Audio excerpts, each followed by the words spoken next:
নমস্কার।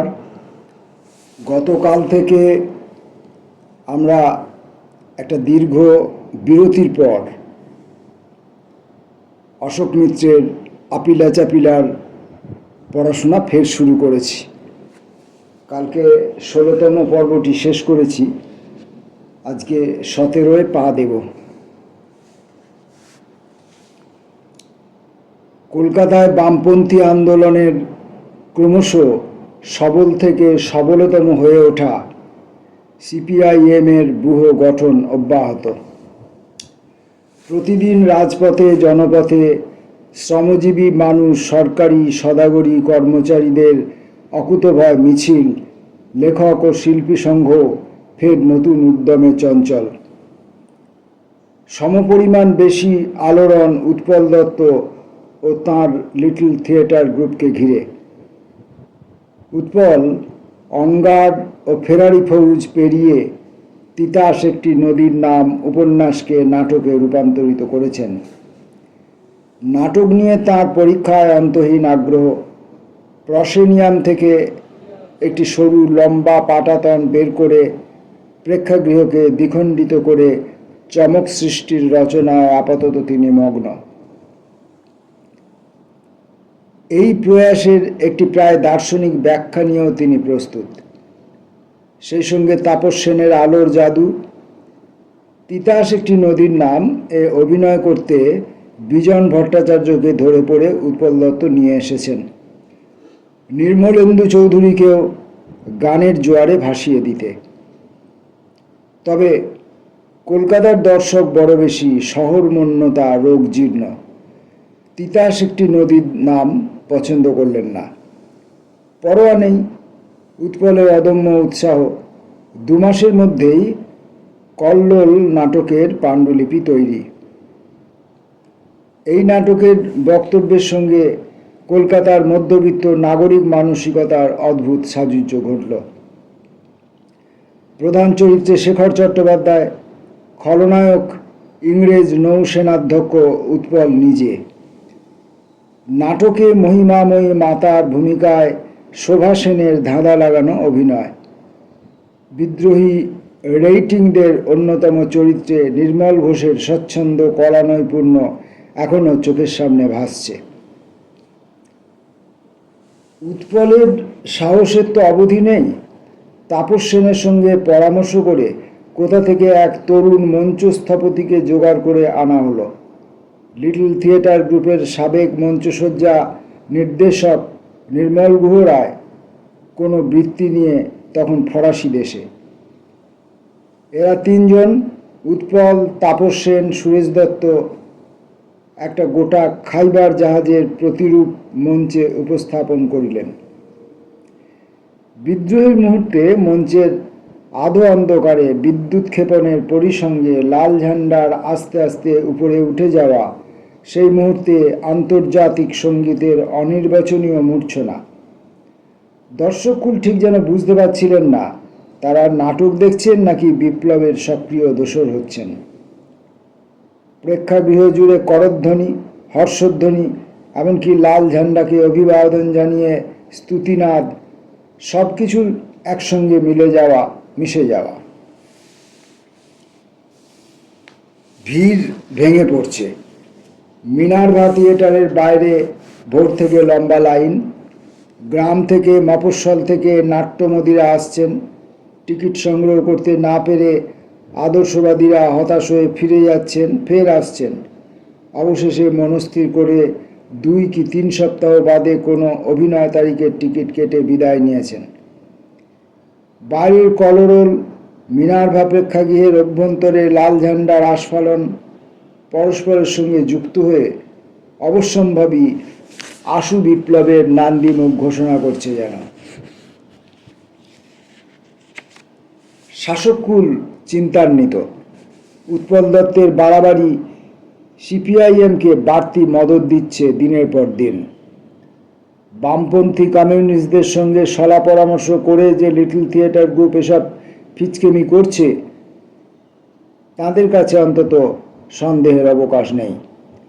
ঊনবিংশ শতকের দ্বিতীয়ার্ধে নীলদর্পণ নাটক যে আইনের আশ্রয় নিয়ে বন্ধ করে দেওয়া হয়েছিল তা প্রয়োগ করতে তবু ঈষৎ দ্বিধা ও লজ্জাবোধ। একটি নতুন আইনের খসড়া তৈরি হলো, যার ধারাগুলিও সমান প্রতিবাদ অসহিষ্ণু। কারা তখন শাসক মহলের প্রধান প্রধান পরামর্শদাতা ছিলেন তা আজও পর্যন্ত ঠিক জানা যায়নি। ত্বরিত সিদ্ধান্ত গ্রহণ করা হলো, বাংলার জনগণের স্বদেশপ্রেমের আবেগে ঝাঁকুনি দিয়ে আবেদন করতে হবে। কল্লোল দেশদ্রোহীদের নাটক, দেশকে নিন্দাবাদ করা হয়েছে এই নাটকে। সমস্ত দেশবাসীর কর্তব্য কল্লোল থেকে দূরে থাকা, উৎপল দত্তকে ভাতে মারা। একটিমাত্র দৈনিক বাদ দিয়ে অন্য সমস্ত সংবাদপত্র কল্লোলের প্রচার বিজ্ঞপ্তি ছাপা বন্ধ করে দিলেন। কংগ্রেস দল এবং সেই সঙ্গে আমার সন্দেহ দক্ষিণপন্থী কমিউনিস্ট বন্ধুদের পক্ষ থেকে নাট্য সমালোচকদের উৎসাহ দান করা হলো কল্লোল নাটকের এক ঝাঁক বিরূপ সমালোচনা প্রকাশ করতে। কিন্তু কল্লোল স্তব্ধ হলো না। সাধারণ মানুষের গুঁ চেপে গিয়েছিল লিটল থিয়েটার গোষ্ঠীরও। বোধহয় তাপস সেনের মাথাতেই প্রথম ভাবনাটির উদয় হয়। ছোট্ট একটি হ্যান্ডবিল ছাপিয়ে লক্ষ লক্ষ কপি কলকাতা শহরময় মফস্বলে, দেয়ালে দেয়ালে, গাছের গুঁড়িতে, রেল স্টেশনে, প্ল্যাটফর্মে, যাত্রীবাহী বাসের পৃষ্ঠদেশে ছড়িয়ে পড়ল কল্লোল চলছে চলবে। পশ্চিমবাংলার সর্বত্র প্রতিধ্বনিত রণিত কল্লোল চলছে চলবে। পরশ্রী কাতর ও চক্রান্তকারীদের ষড়যন্ত্র শুধু ব্যর্থই নয়, সেই সঙ্গে চলছে চলবে এই দ্বিশব্দবন্ধনী বাংলা ভাষার প্রচলিত বকুনির অবধারিত অঙ্গে পরিণত হল। থমথমে অবস্থা, সব কিছু জড়িয়ে মানুষের মনে পুঞ্জিত বিক্ষোভ। গ্রামাঞ্চলেও জমির লড়াই, মজুরির লড়াই ধীরে ধীরে সংহততর হচ্ছে। সামনের দিকে তাকিয়ে সত্যই বোঝা যাচ্ছিল না অতঃপর কি হতে যাচ্ছে। ঘোরের মধ্যে আছি। এরই মধ্যে আর এক দফা বিদেশ ঘুরতে যাওয়া। 1965 সালের আগস্ট মাস, বেলগ্রেডে রাষ্ট্রসংঘ আহূত বিশ্ব জনসংখ্যা সম্মেলন। গবেষণা প্রবন্ধ পড়বার নিয়ম ছিল আমার। এ সমস্ত সম্মেলনে সাধারণত যা হয়, মোৎসবের পরিবেশ, নানা দেশ থেকে জড়ো হওয়া পণ্ডিতন্মন্যদের প্রায় উদ্দেশ্যহীন ভিড়। অবশ্য ঠিক উদ্দেশ্যহীনও নয়। আমি তোমার আমন্ত্রণের ব্যবস্থা করে দিয়েছি, এবার অন্য কোনো আন্তর্জাতিক সম্মেলনে তুমি আমার আমন্ত্রণের ব্যবস্থা করবে, এই গোছে বোঝাবুঝি। সুতরাং সম্মেলনের বিভিন্ন বৈঠকে যা আলোচনা হতো তা গৌণ। জড়ো হওয়া পণ্ডিতদের পারস্পরিক দেওয়া নেওয়ার সমারোহই প্রধান উপলক্ষ।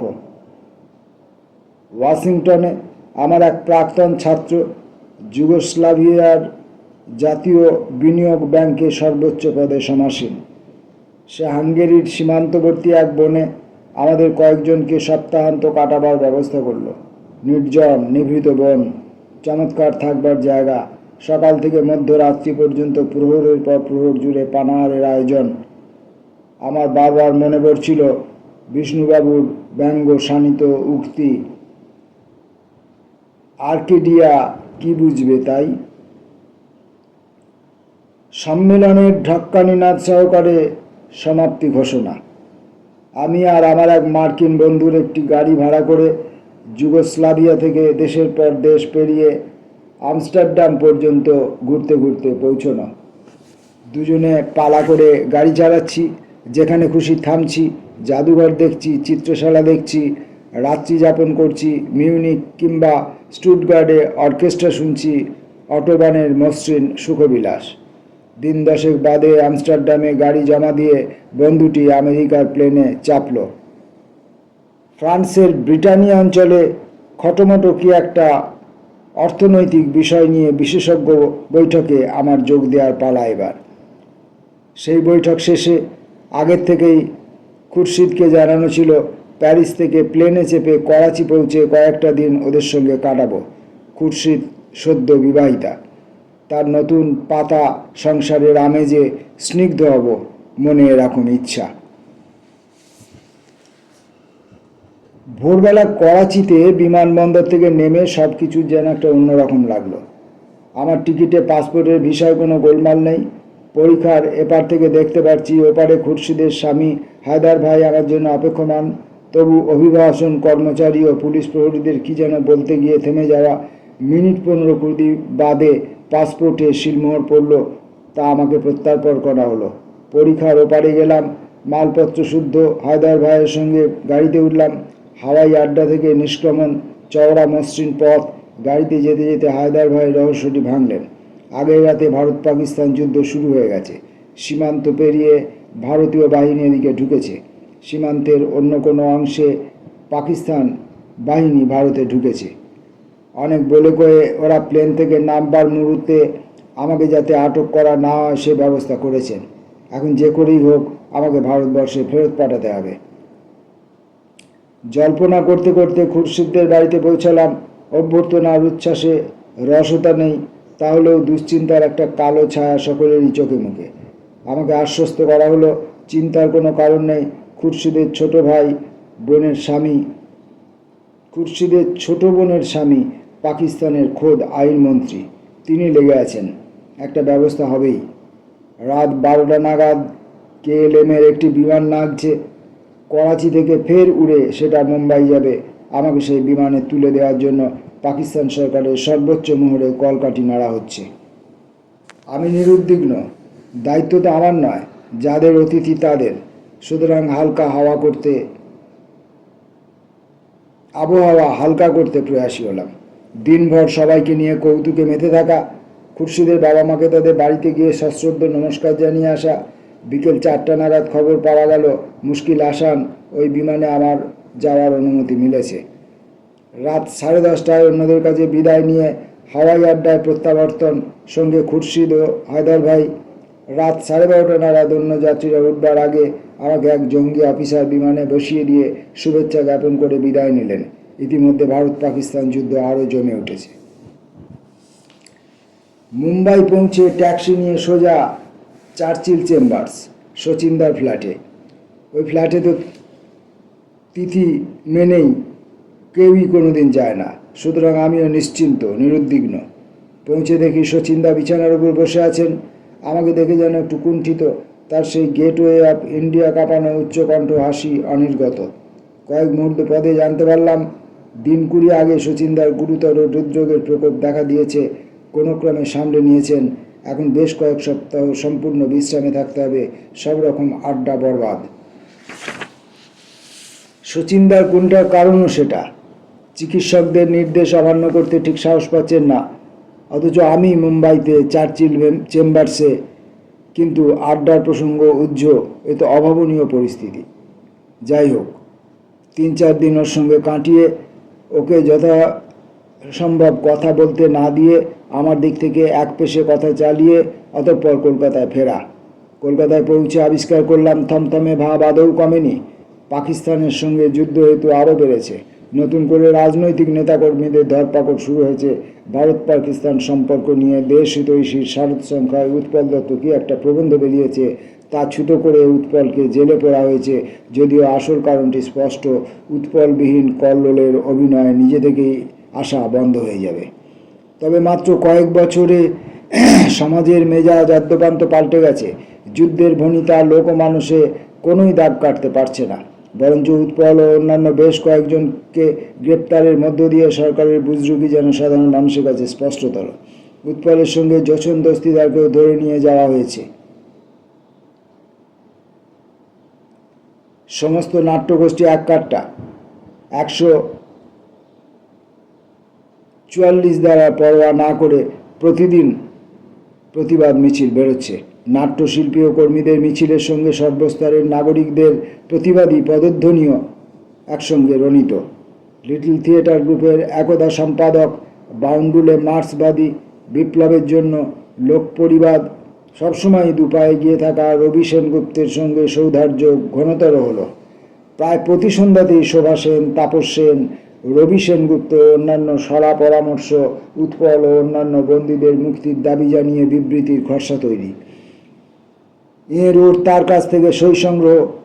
লিটল থিয়েটার গ্রুপ ও ব্রেস্ট সোসাইটির পক্ষে অনেককে নিয়ে প্রতিবাদ সভা, মিছিল, এই উপলক্ষে মন্মথ রায়ের সঙ্গে যোগাযোগ। ইতিমধ্যে নাও পত্রিকার জঙ্গি ঝোঁকও প্রতি সপ্তাহে তীক্ষ্ণ থেকে তীক্ষ্ণতর। ততদিনে সমর সেন আমার মতামতের সঙ্গে সম্পূর্ণ মিলে গেছেন। দুজনে প্রতি সপ্তাহে যেসব উগ্র মেজাজে সম্পাদকীয় লিখতাম তা পাঠ্যান্তে নাকি ঘোর কমিউনিস্ট হলেও ঈষৎ পুলক মিশ্রিত উদ্বেগ হুমায়ুন কবিরের মনের অবস্থা তো কল্পনাই করা যেত। নাওয়ের এমন চরিত্র পরিবর্তনে নিরঞ্জন মজুমদাররা তেমন প্রীত হচ্ছিলেন না। হয়তো নিরঞ্জন তো প্রায়ই প্রকাশ্যে অনুযোগ জানাতেন ইংরেজি খোলস ছেড়ে নিরেট বাংলায় অশোকটা সমরকে জেলে পাঠাবে। তবে রবি সেনগুপ্ত যেটা স্পষ্ট ব্যক্ত করলেন, সমরবাবু তো নাবালক নন, বুঝে সুঝেই সিদ্ধান্ত নিচ্ছেন। নাওয়ের প্রচার প্রতি সপ্তাহে লাফিয়ে লাফিয়ে বাড়ছে। তরুণ সম্প্রদায় প্রতিটি সংখ্যার জন্য চাতকের মতো অপেক্ষা করে থাকে। সম্পাদকীয় মন্তব্য ও কলকাতা ডায়েরি উভয়েরই মেজাজে পারদ দ্রুত ঊর্ধ্বমুখী। দিল্লি কলকাতার দুই সরকারকেই প্রতি সপ্তাহে প্রহারেণ ধনঞ্জয় করা হচ্ছে। ব্যাপার স্যাপার দেখে সমরবাবু অরাজনৈতিক বন্ধুরা যদিও চিন্তিত, সমরবাবু নিজে কিন্তু নির্বিকার। এই ঋতুতে প্রমোদ সেনগুপ্তের সঙ্গে আমার মোলাকাত। উনি থাকতেন বেগবাগান পেরিয়ে লোয়ার সার্কুলার রোডের এক গলির মোড়ে। প্রায়ই গুটি গুটি পায়ে হেঁটে আমাদের হ্যাঙ্গারফোর্ড স্ট্রিটের ফ্ল্যাটে চলে আসতেন। গোড়া রাজনৈতিক মতাবলম্বী অথচ ভারী ঠান্ডা প্রকৃতির মানুষ প্রমোদবাবু। তাঁর অতীত বৈপরীত্যে ঠাসা, নাম লেখানো কমিউনিস্ট, কিন্তু যুদ্ধের সময় জার্মানিতে সুভাষচন্দ্রের আজাদ হিন্দ সরকারেও ছিলেন। জার্মান স্ত্রী, যিনি কলকাতার হিন্দুস্তান স্টিল সংস্থার দপ্তরে কাজ করতেন, প্রধানত অনুবাদের কাজ। কোথায় যেন শুনেছিলাম তিনি এঙ্গেলসের সাক্ষাৎ নাতনি, তবে এটা বোধহয় নেহাতি জনশ্রুতি। প্রমোদ সেনগুপ্ত আমার যতদূর জানা ছিল পুরোটা সময়ই সক্রিয় রাজনীতিতে। 64 সাল থেকে সিপিআইএমে, তারপর 67 সাল পরবর্তী ধোঁয়াশায় নকশালপন্থীদের কোনো গোষ্ঠীলগ্ন ছিল বুঝতে পারিনি। আমার লেখা পড়ি হয়তো তার আলাপ করার আগ্রহ। 66 সালের শেষের দিকে আমার দিল্লি চলে যাওয়ার পর পরিচয় শিথিল হয়েছে। 72 সালে ফিরে আবার তাকে পাইনি। তাঁর এবং তার স্ত্রীর শান্তিনিকেতনে একটি বাড়ি ছিল। প্রমোদবাবুর মৃত্যুর পর ভদ্রমহিলা জার্মানি ফিরে যান। বাড়িটা প্রমোদবাবুর আত্মীয়দের কাছে থেকে পরে কিনে নেন এক্ষণ সম্পাদক নির্মাল্য আচার্যের পরম সখা, আমাদের বিখ্যাত উড়নচণ্ডী বন্ধু, সুবর্ণরেখা সত্ত্বাধিকারী ইন্দ্রনাথ মজুমদার। ইন্দ্রনাথকে যারা জানেন তারা এটাও জানেন তার ক্ষেত্রে কার্যকারণ সম্পর্ক একটু প্রতিপমুখী। প্রায় হরপ করেই বলতে পারি বাড়িটা কিনেছিলেন বলেই ইন্দ্রনাথ শান্তিনিকেতনে সুবর্ণরেখার একটি শাখা বিপণী খুলে বসেন। দোকানটা চালাতে সুবিধা হবে ভেবে বাড়িটা কেনেননি। শান্তিনিকেতনে গেলেই ইন্দ্রনাথের সঙ্গে দেখা হয়, শতই প্রমোদ সেনগুপ্তের কথা মনে পড়ে। 65-66 সালে ফিরে যাই। সেই 35 বছর আগেকার কথায় কলকাতায় মধ্যবিত্ত শ্রেণীর একটা বড় অংশ সমাজ বিপ্লবের স্বপ্নে বিভোর। আন্তর্জাতিক পরিস্থিতিও ঘুরতে শুরু করেছে। মার্কিনরা তখনও ভারতবর্ষ সম্পর্কে বিরূপ। অস্ত্রশস্ত্র ও সাধারণ পৃষ্ঠপোষকতায় আমাদের সরকার পাচ্ছিলেন একমাত্র সমাজতান্ত্রিক রাষ্ট্রসমূহ। যে কারণেই হোক, দুই সোভিয়েত নেতা বুলগানিন, কোসিগিন পাকিস্তান ভারত হানাহানি পছন্দ করছিলেন না। তাদের হয়তো চিন্তা হলো এ সমস্ত ঘটনাবলী পাকিস্তানকে আরও পশ্চিমের দেশগুলির দিকে ঠেলে দেবে। কলকাঠি নড়ল। যুদ্ধে যদিও ভারতীয় সেনানীর একটু সুবিধাজনক অবস্থায় ছিল, নতুন দিল্লির সরকার যুদ্ধবিরতি ঘোষণা করতে বাধ্য হলেন কয়েক সপ্তাহ বাদে তাশখন্দ। বেচারি প্রধানমন্ত্রী লাল বাহাদুর শাস্ত্রী তাশখন্দের সোভিয়েত নেতাদের কাছ থেকে আবার সন্দেহ এত ঝাড়াই খেলেন যে ওইখানেই হৃদরোগে আক্রান্ত হয়ে তাঁর মৃত্যু। অর্থাৎ কংগ্রেসের নেতাদের মধ্যে সংঘাত বিভাজনের ঈষৎ সম্ভাবনা মাথাচাড়া দিল। জানুয়ারির শেষে নতুন প্রধানমন্ত্রী নির্বাচনে কংগ্রেস সংসদীয় দলে ভোটাভুটি ইন্দিরা গান্ধী মোরারজি দেশাইকে গোহারা হারিয়ে দিলেন। কংগ্রেস সংগঠনে রাজ্যে রাজ্যে যারা ক্ষমতা দখল করেছিলেন তারা অধিকাংশই প্রাচীনপন্থী, রক্ষণশীল। সুতরাং প্রথম থেকেই ইন্দিরা গান্ধীর একটু ভয় ভীতি কোণঠাসা অবস্থা। তাঁর শক্তি সংগ্রহ প্রয়োজন, দেশবাসীর কাছে বিশ্বাসযোগ্যতা অর্জন। সে সময় তাঁর যারা পরামর্শদাতা ছিলেন তাদের মধ্যে অনেকেই কৃষ্ণ মেননপন্থী। তাছাড়া একদা কমিউনিস্ট ছিলেন, এখন কোনো দলের ছাপ নেই এমন কিছু রাজনৈতিক কর্মী, সামাজিক, যেমন সেমিনার পত্রিকার সম্পাদক রমেশ থাপর। সবচেয়ে বড় কথা, মোরারজি দেশাই সম্পর্কে বেশিরভাগ সাধারণ মানুষের মধ্যে যথেষ্ট বীতশ্রদ্ধ ভাব। প্রতিক্রিয়া জর্জর, গোয়ার, পুঁজিপতি, ঘেঁষা ইত্যাদি বিশেষণে তিনি অহরহ ভূষিত হতেন। মোরারজি যদিও ইন্দিরা গান্ধীর মন্ত্রিসভায় উপপ্রধানমন্ত্রী তথা অর্থমন্ত্রী হতে রাজি হলেন। সকলেই ধরে নিলেন এটা সাময়িক বোঝাপড়া।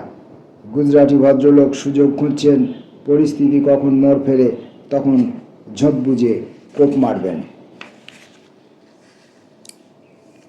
এই পটভূমিকায় কেন্দ্রীয় সরকারের রাজনৈতিক আচরণ বিচরণে এসব পরিবর্তনের আভাস ইন্দিরা গান্ধী ও তার ঘনিষ্ঠ পরামর্শদাতাদের অঙ্গুলি নির্দেশে মাত্র বছরখানেক আগে বামপন্থীদের দেশদ্রোহিতা নিয়ে যে সমস্ত গালগল্প রচিত হয়েছিল সব উপেক্ষা করে নীতির নববিধান।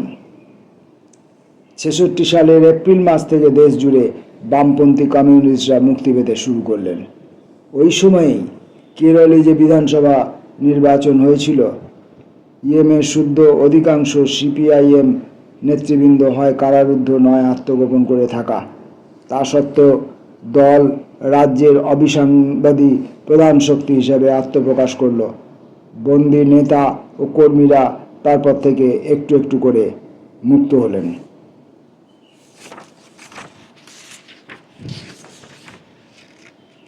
আমরা 17 নম্বর পর্বের পাঠ এই পর্যন্ত পড়ে আপাতত আজকে শেষ করছি।